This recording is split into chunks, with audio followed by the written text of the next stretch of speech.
अस्सलाम वालेकुम दोस्तों। मोहम्मद फैसल नई वीडियो के साथ अपने चैनल हरकत में है बरकत में आपकी खिदमत में हाजिर। और मेरे साथ मोहम्मद ताहिर खान। हाँ जी, अस्सलाम वालेकुम। क्या हाल चाल है सबके? मेरा नाम है Mohammad Tahir. Tell me something new is the name of the channel on YouTube. हाँ जी सर। हाँ जी, दो तीन सर आज खुश हो बड़ी गए? बड़ी डेवलपमेंट हो गई है। खुश हो गए आप? नहीं हुए ये बताएं आप। आपकी यार दिली वैसे मुराद पता है पूरी क्या, हुई नहीं? मैं आपको एक बात बताऊं। अभी हम हम्म। मेन जो हमारे आज की दो टॉपिक हैं, एक तो जो चार स्क्वाड अनाउंस हुए हैं ऑस्ट्रेलिया और जिम्बाब्वे के टूर के लिए, ओडीआई और टी20। और हम्म। दूसरा जो सेंट्रल कॉन्ट्रैक्ट अनाउंस किए गए हैं। तो अभी हम इनको 2 मिनट में डिस्कस करते हैं क्योंकि यही हमारा टॉपिक है। इसके अलावा हमें और कुछ डिस्कस नहीं करना। लेकिन मैं ओवरऑल आपको बताऊं, मेरी जो अपनी फीलिंग है, हो सकता है आपकी मुख्तलिफ हो, लेकिन मेरी अपनी एक फीलिंग है कि काफी अरसे बाद मुझे जो डिसीजन मेकर हैं जैसे सिलेक्शन कमेटी बिलखुसूस, उनकी काम करने के ऊपर जो है ना, उसमें मुझे नेक नियति नजर आई। हालांकि एक चीज मैं आपको बताऊं, इसमें कुछ चीजें हैं जिनसे हम इख्तिलाफ कर सकते हैं। मिसाल के तौर पर हम ये कह सकते हैं कि सरफराज अहमद जो है वो बिल्कुल ही आप उनको निगलेक्ट कर दिया, आपने किसी खाते में नहीं रखा। हम उस पर इख्तिलाफ कर सकते हैं कि एटलीस्ट टेस्ट स्क्वाड में रखा जा सकता था और सेंट्रल कॉन्ट्रैक्ट में रिटेन किया जा सकता था। लेकिन आप अगर ये हम कहें कि भाई खाली उनको किसी उसका निशाना बनाया गया, हो सकता है बहुत अरसे से वो बनते रहे हैं, रेसिज्म का शिकार हुए हैं और पसंद नापसंद का शिकार हुए हैं। लेकिन अब अगर आप लिस्ट देखें ना, जो लोग नहीं हैं, कॉन्ट्रैक्ट लिस्ट से भी बाहर हुए हैं और ओडीआई और टी20 से भी बाहर हुए हैं, तो आप ये कह सकते हैं कि जी वो जो कुल्हाड़ा चला है ना, वो एक मखसूस एक दो प्लेयर्स पे नहीं चला, वो एक बड़ी तादाद के ऊपर चला है। और फिर अगर आप जो स्क्वाड देखें, अभी हम थोड़ी देर में स्क्वाड डिस्कस करेंगे, तो स्क्वाड में जिस तरीके से यंगस्टर्स को शामिल किया गया है और बिलखुसूस जिम्बाब्वे के टूर पर ज्यादा यंगस्टर्स रखे गए हैं, ये भी एक अच्छा मैसेज है कि भाई जो कोई किंग बना घूम रहा है, कोई शाहीन बना घूम रहा है, कोई कुछ, कोई वजीर बना घूम रहा है, तो उन सारों को क्लियर मैसेज है कि भाई तुम क्लेम करते हो ना कि तुम टॉप क्वालिटी प्लेयर हो, तो जाओ ऑस्ट्रेलिया में परफॉर्म करो और जिम्बाब्वे में हम यंगस्टर्स को चांस देंगे। तो ये मेरा एक ओवरव्यू है जो इन्होंने सिलेक्शन की है। हाँ, कुछ चीजों पे आप वो कह सकते हैं कि मिसाल के तौर पे सऊद शकील भी एटलीस्ट ओडीआई स्क्वाड में अगर होता तो सही है। लेकिन वही बात है, उन्होंने आगा सलमान को प्रेफर किया सऊद शकील के ऊपर। तो बहरहाल दो चार चीजें ऊपर नीचे हो सकती हैं, वो तो कभी भी परफेक्ट नहीं होंगी। लेकिन ओवरऑल जो एक इंटेंशन मुझे लगी ना इस सिलेक्शन कमेटी की, वो मुझे कुछ लगी कि ये वाकई कोई कुछ सोच रहे हैं, को प्लान कर रहे हैं, को रोटेशन, कोई प्लेयर्स को डेवलप करना, प्लेयर्स को यूटिलाइज करना। मुझे कुछ नजर आ रही है हल्की हल्की, वो कहते हैं ना, बू महसूस हो रही है इस चीज की। ये बात तो बिल्कुल सही कह रहा है। क्योंकि ये बहुत सारी चीज़ों के, उसको अगर हम पॉइंट ऑफ व्यू ना, बहुत सारी चीज़ों को इन इन कॉन्टेक्स्ट ना भी रखें तो किस बाप आपके अब्बा जान की जागीर नहीं है भाई टीम जो है ना। आपको आपको मल्टीपल फॉर्मेट में मल्टीपल आपकी आवाज कॉम्बिनेशन थोड़ी ट्राई कम करने आ रही है। चाहिए। एक सेकंड।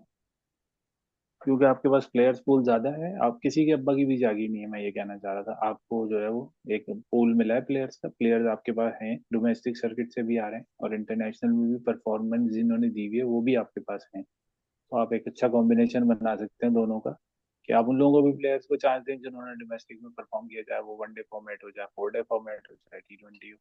और उनको भी दें जिन्होंने इंटरनेशनल में परफॉर्म किया है। मुश्किल सूरत हाल में टफ प्लेयर्स को खिलाएं, थोड़ी सी रिलेटिवली इजी टीम के खिलाफ जो है वो थोड़ी सी इजी टीम खिलाएं।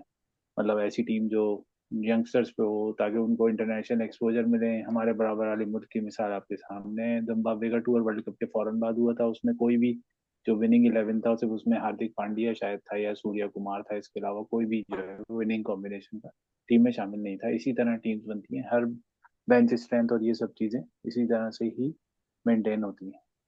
फिर बाकी आपकी वो जो स्क्वाड है, या तो आप बता रहे हैं या फिर मैं बता दूं। सेंट्रल कॉन्ट्रैक्ट और स्क्वाड दोनों अगर आप बता दें तो नहीं, ज्यादा अच्छा एक हो जाएगा। काम करते हैं ना, स्क्वाड जो है वो एक एक करके, एक स्क्वाड मैं बताता हूँ, एक आप बताएं। और फिर इसी तरह आखिर में सेंट्रल कॉन्ट्रैक्ट वाली लिस्ट बता देते हैं।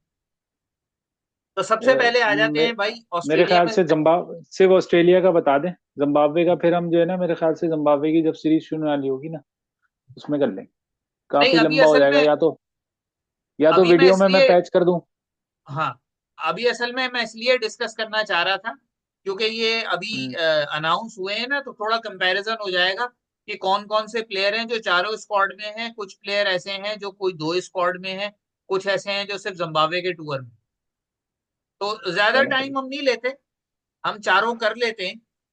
सबसे पहले अगर हम कर लेंगे। ऑस्ट्रेलिया का ओडीआई स्क्वाड देखें ऑस्ट्रेलिया के टूर के लिए, आमिर जमाल, अब्दुल्ला शफीक, अरफात मिन्हास, ये नई इंडक्शन है और ये लड़का अभी बहुत अच्छा खेला है इमर्जिंग एशिया कप में। बाबर आजम, फैसल अकरम, हारिस रऊफ, हसीबुल्ला खान विकेट कीपर, बहुत अच्छी इंडक्शन है ओडीआई के अंदर। Kamran Ghulam, Mohammad Hasnain, Mohammad Hasnain noticeable comeback after performing very well in ODI Cup. Mohammad Rizwan, Irfan Khan Niazi, इस लड़के को मैं काफी अरसे से कह रहा था कि इस लड़के को रेगुलर चांस मिले। ये बहुत बेहतरीन किस्म का जो है वो फाइटर किस्म का क्रिकेटर है। और ये जो दिखने में नजर आ रहा है, ये चारों स्क्वाड में,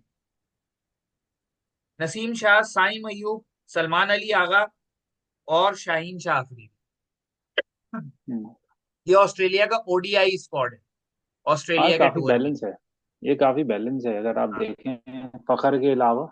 फखर हम्म। आपका ओपनर है, इसमें कम से कम अब्दुल्ला शफीक है, वनडे में है, नहीं है। अब्दुल्ला शफीक है, साइम अयूब है। अरे यार, इसको कहाँ मेरा तो लेकिन दिमाग उसको देख के बुरा होने लग गया। पता नहीं क्या उसने हाँ, ओपनिंग, उसने दो चार इनिंग क्या खेल दी हैं, वो सीधा बल्ला ऐसे आगे। वो जो होता है ना, पिक्चर परफेक्ट पोज देना, हाँ, उससे ही उनकी जान छूट रही। लेकिन खैर, अब वो बाकी स्क्वाड के। जी। परच्यूल हक नहीं है इसमें। यार वो उसको भी, आप असल में हमारे यहाँ पता है, आप इसको थोड़ा सा कॉन्टेक्स्ट में सोचिएगा कि जिस प्लेयर को 2 साल ज्यादा खेलना होता है ना, उसको 2 साल कम खिलाते हैं, और जिसको 2 साल बाद लाना होता है उसको 2 साल पहले ले आते हैं। तो इस ये तरह से काम तो जो है होते ना, रहते बर्बाद करते हैं। ये हैं। अच्छा, बर्बाद, इस हमारी करियर, हमारे प्लेयर्स के इसी तरह बर्बाद।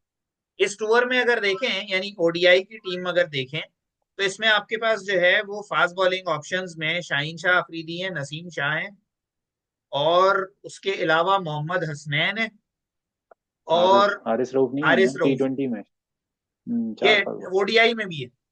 और ऑलराउंडर्स में आमिर जमाल है, मीडियम पेस में ऑलराउंडर्स आमिर जमाल है। खैर मीडियम पेस तो नहीं है, अच्छी खासी स्पीड है। और बाकी स्पिन ऑप्शन में आपके पास ऑस्ट्रेलिया के ओडीआई के लिए हैं अरफात मिन्हास, फैसल अकरम, और हाँ, ये दो मेन स्पिनर हैं। बाकी आपके पास जो है वो सलमान अली आगा और साइम अयूब जो है वो पार्ट टाइमर में आते हैं। तो काफी बैलेंस स्क्वाड है। हाँ, बैलेंस है। ऑस्ट्रेलिया की कंडीशन पाकिस्तान के लिए हमेशा मुश्किल होती है। हम्म।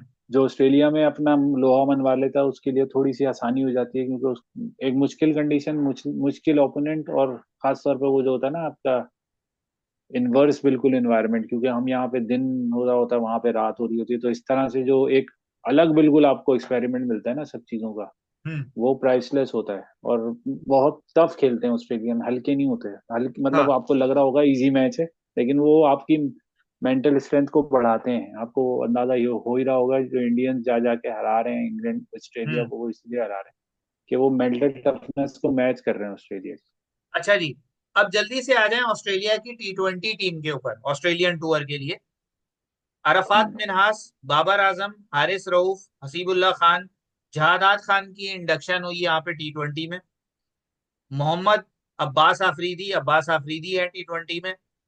मोहम्मद रिजवान, मोहम्मद इरफान खान नियाजी, ये ओडीआई में भी थे। नसीम शाह, उमेर बिन यूसुफ की T20 में एडिशन हुई है। साहिबजादा फरहान की T20 में एडिशन है। सलमान अली हाँ, आगा उधर गजब भी थे। चला। शाहीन शाह अफरीदी, सुफियान मुकीम को T20 में रखा है और उस्मान खान को T20 में रखा है। यानी यहाँ पर सिचुएशन ये है T20 के अंदर कि इसमें आपके पास मोहम्मद हसनैन नहीं है, शाहीन शाह अफरीदी, नसीम शाह और हारिस रऊफ, ये तीन आपके मेन पेसर हैं। उसके अलावा जहादात खान को एज और अब्बास आफरीदी, ये चार मेन पेसर हैं, और जहादात खान को जो है एज ए ऑलराउंडर इन्होंने रखा है।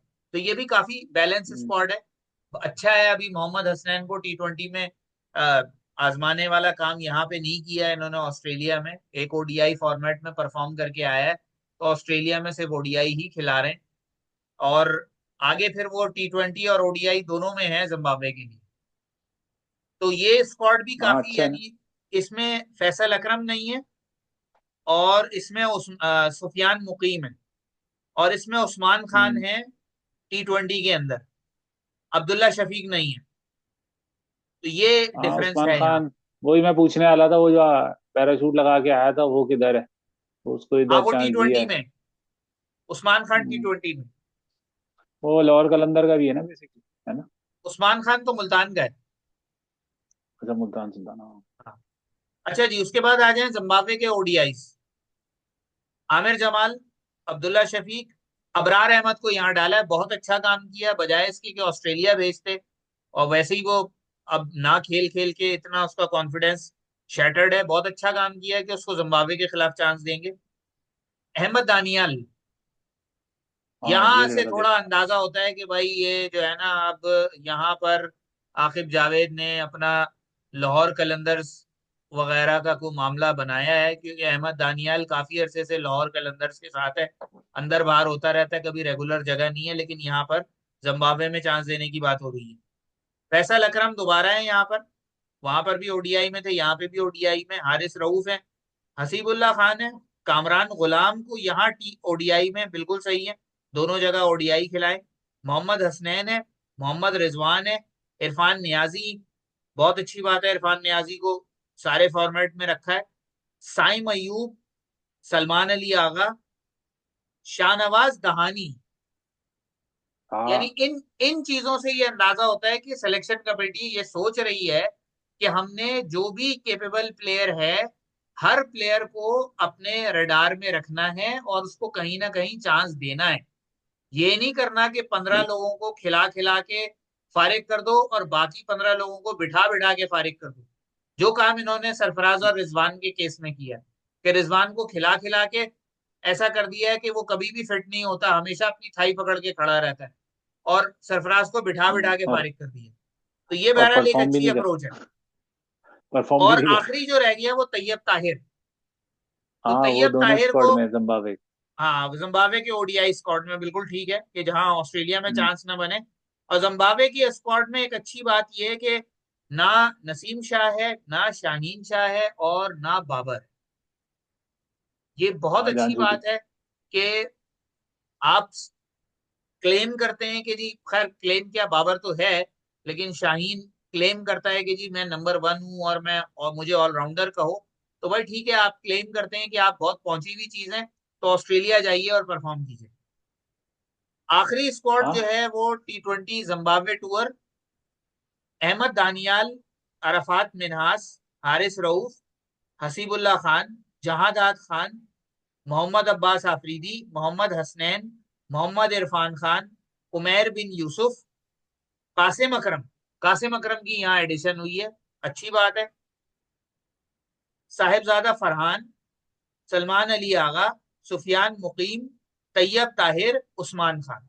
तो उस्मान खान दोनों हम्म। टी20 फॉर्मेट में, दोनों टूर्स में उनको रखा गया। तो ये अब तक के चारों वो हैं स्क्वाड जो कि अनाउंस हुए हैं। और स्क्वाड देखने से लगता है कि जी बड़ी मेहनत करके बनाए गए हैं। नियत भी कुछ अच्छी नजर आ रही है कि प्लेयर्स को जो है वो रोटेट करने की भी बात हो, प्लेयर्स को फेयर चांस देने की भी बात हो, और यंगस्टर हम्म। को मुश्किल कंडीशन में झोंकने के बजाय मुश्किल कंडीशंस में उन लोगों को भेजा जाए जो पहले भी खेल चुके हैं। तो ये बहुत अच्छी बात है, मुझे ये बात बहुत अच्छी लगी इस सिलेक्शन कमेटी। बिल्कुल। मैं सिर्फ बॉटम लाइन ये कहूंगा कि देखें, आप आपने ये भी, थोड़ा सा मैं इस चीज को डिफरेंट तरीके से सोचता हूँ कि सोच समझ के सिलेक्शन हुई और ये वो।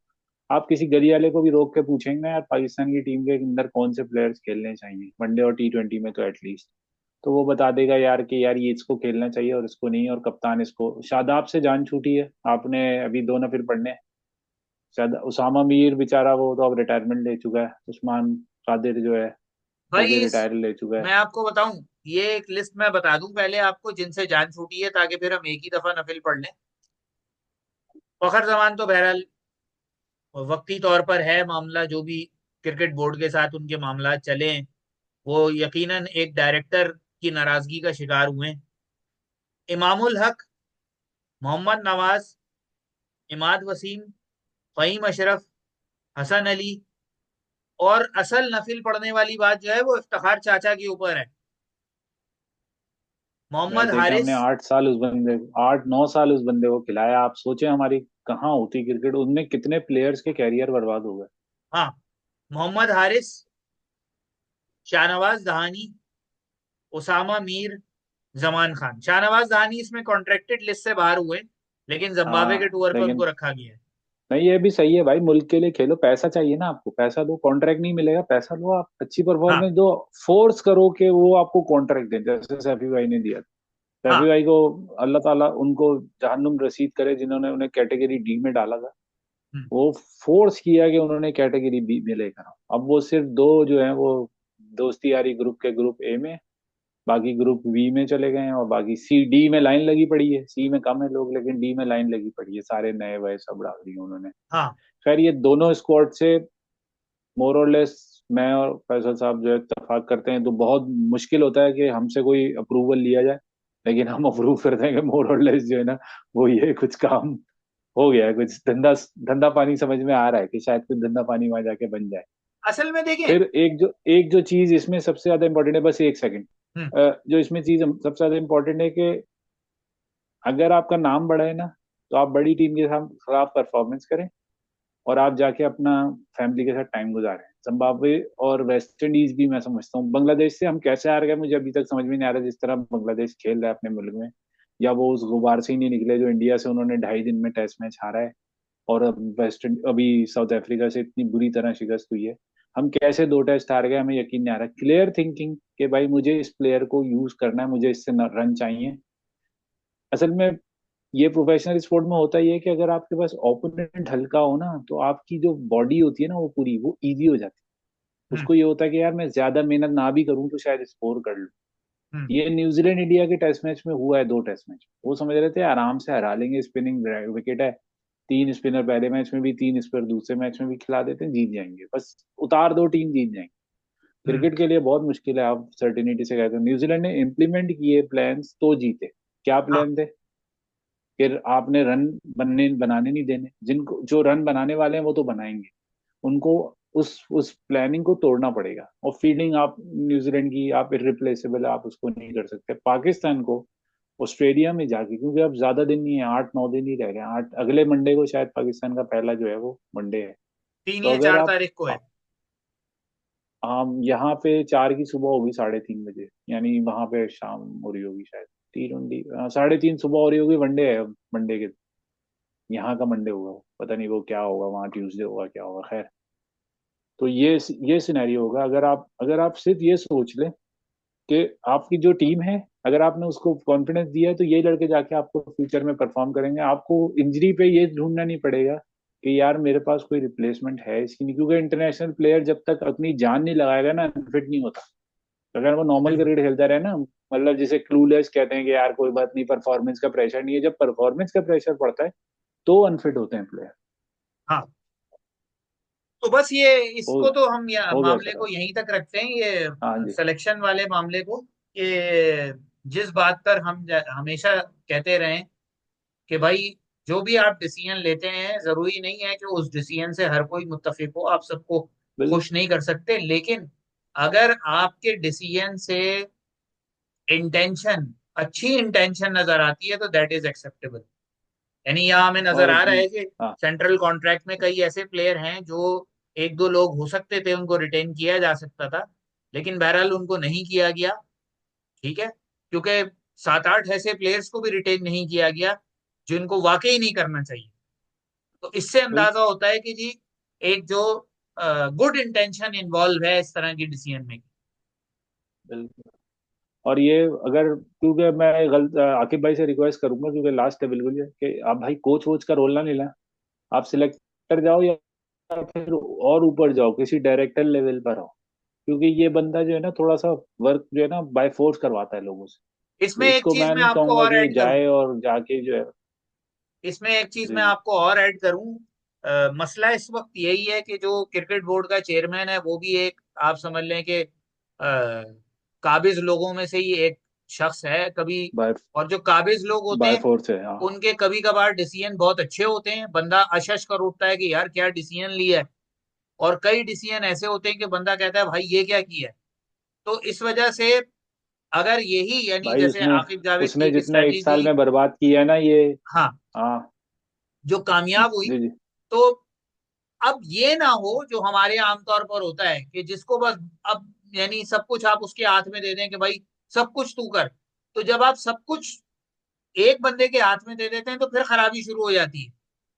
अब अगर एक चीज बिल्कुल नजर ऐसे ही आ होना रही चाहिए। है कि डिवाइड हमारे करें आप। पास लोग मौजूद हम्म। हैं जो सेटअप कर सकते हैं, जो स्ट्रेटजी बना सकते हैं, जो ग्राउंड पर काम कर सकते हैं, तो आपको चाहिए आकिब जावेद जैसे तीन चार लोग और निकालें अपने सेटअप से, और उनको स्ट्रेटेजिक रोल्स दें। उनको कोच वोच बनाने की जरूरत नहीं है।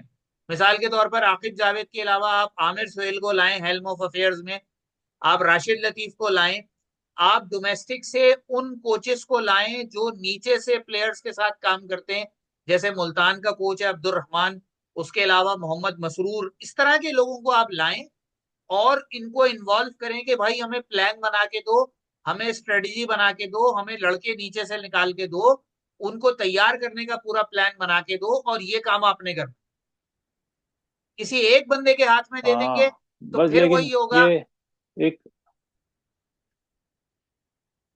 किसी एक बंदे के हाथ बताएं में दे बताएं। देंगे तो फिर यही होगा कि भाई वो इतना ज्यादा ऑक्यूपाइड हो जाएगा कि कई डिसीजन वो सही करेगा, कई गलत करेगा, और उसके दिमाग में एक बात बैठ जाएगी ऑटोमेटिकली कि भाई मैं ही अकेले बोलूं, जो मैं कहूंगा बस वही ठीक है, और वहीं से बर्बादी शुरू होती है। बस बस यही नहीं होना चाहिए। इंशाल्लाह देखते हैं, अब आते हैं, अब जरा जल्दी मामला से थोड़ा ठंडा सेंट्रल हो गया। कॉन्ट्रैक्ट पे आ जाएं, आप लिस्ट बताएं सेंट्रल कॉन्ट्रैक्ट की। मेरे लिए मुश्किल यह है आपके कि पास मुझे खुली जो है हुई है, ना, मैं बना एक देता मिनट। हूँ, मेरे पास खुली हुई है। मेरे, आप बता दें, क्योंकि मेरे पास कंप्यूटर पे चल नहीं रहा है, स्लो हो गया बहुत। अच्छा जी, आ, चार कैटेगरीज हैं, category A B C D. A के अंदर बाबर आजम और मोहम्मद रिजवान, कह सकते हैं डिजर्विंगली, हालांकि आई थिंक बाबर आजम को पिनलाइज किया जाना चाहिए था, कैटेगरी बी में डालना चाहिए था। बहरहाल हम्म ब्लू आई बर्ड है वो बहुत सारे लोगों के, इसलिए कैटेगरी ए में ही है। कैटेगरी बी में सिर्फ तीन प्लेयर है, नसीम शाह, शाहीन शाह और शान मसूद। शाहीन शाह जो है कैटेगरी ए से डिमोट हुए हैं बी के अंदर। हालांकि जो पिछला उनका साल गया है अच्छा। उनको कैटेगरी सी या डी में डिमोट कर देना चाहिए। यहाँ पर मैं बिल्कुल। समझता हूँ कि अभी भी इन पे हाथ हौला रखा गया है। कैटेगरी सी में अब्दुल्ला शफीक, अबरार अहमद, हारिस रऊफ, नुमान अली, साइम अयूब, साजिद खान, सलमान अली आगा, सऊद शकील, शादाब खान। यहाँ पर जो है ना, ये अब शादाब खान के साथ हाथ हौला रखा गया है। शादाब खान का नाम भी नॉट रिटेन्ड में होना चाहिए।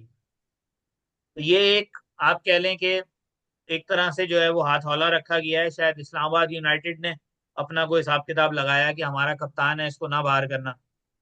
उसके बाद कैटेगरी डी, आमिर जमाल, हसीबुल्लाह, कामरान गुलाम, खुर्रम शहजाद, मीर हमजा, अब्बास आफरीदी, मोहम्मद अली, मोहम्मद हुरैरा, मोहम्मद इरफान खान नियाजी, मोहम्मद वसीम जूनियर, उस्मान खान। हाँ यार, ये इन नामों से मुझे एक वो हुआ, वसीम जूनियर को किसी स्क्वाड में नहीं रखा, that is I think little bit unfair. At least Wasim junior को ओडीआई स्क्वाड में होना चाहिए। हम्म। ना, वो भी उस पर हमने इतना टाइम लगाया, फहीम अशरफ पे हमने इतना टाइम लगाया, अचानक से सीन से गायब हो। हमने इतने इंटरनेशनल मैचेस उनको दे दिए, 60-70 इंटरनेशनल मैचेस खेल चुका था फहीम अशरफ। वसीम जूनियर भी 25-30 T20 तो खेल ही चुका होगा, वर्ल्ड कप खेल चुका, और क्या चाहिए। हम लोग इसी तरह जो है ना, अचानक से दरवाजे बंद कर देते हैं, हाँ, और ओवरनाइट, रात रात में कॉल करते हैं उसको कि यार तू कर रहा है, मैच खेलना असल नहीं में जो खेलना। तो नोटिसेबल ये चीज थी ना हमने बहुत कि बहुत लोग बहुत टैलेंट आया। असल में नोटिसेबल चीज ये थी कि जो आखिरी आपने मेजर ओडीआई इवेंट खेला है वो वर्ल्ड कप खेला है, और वर्ल्ड कप में आपका सबसे अच्छा बॉलर वसीम जूनियर हम्म। था। हम्म। हाँ ना, उसकी एनिवर्सरी थी ना 3 दिन पहले, जो अफगानिस्तान से हमारी जलालत हुई, 24 तारीख, 24 अक्टूबर। हारे हारे थे ना अफगानिस्तान से, वही मैच, उसकी हाँ एनिवर्सरी थी। और एक उससे पिछले साल जो हुआ था, एक तो पिछले साल हुआ 2023, एक 2022 में हमारी, जो हमने अपनी जिंदगी में पता नहीं हमारी क्यों आया था वो 10 विकेट की विन, वो भी हमें 21 इन्हीं दिनों में 21 अक्टूबर को मिली थी। ये अक्टूबर का महीना सही नहीं है, पाकिस्तानी सियासत के लिए भी सही नहीं है और पाकिस्तानी क्रिकेट के लिए भी सही नहीं। चलें यहीं तक रखते हैं, इंशाल्लाह हाँ फिर जी, इंशाल्लाह। अगली वीडियो में हाजिर होंगे, तब तक के लिए इजाजत, अल्लाह हाफिज।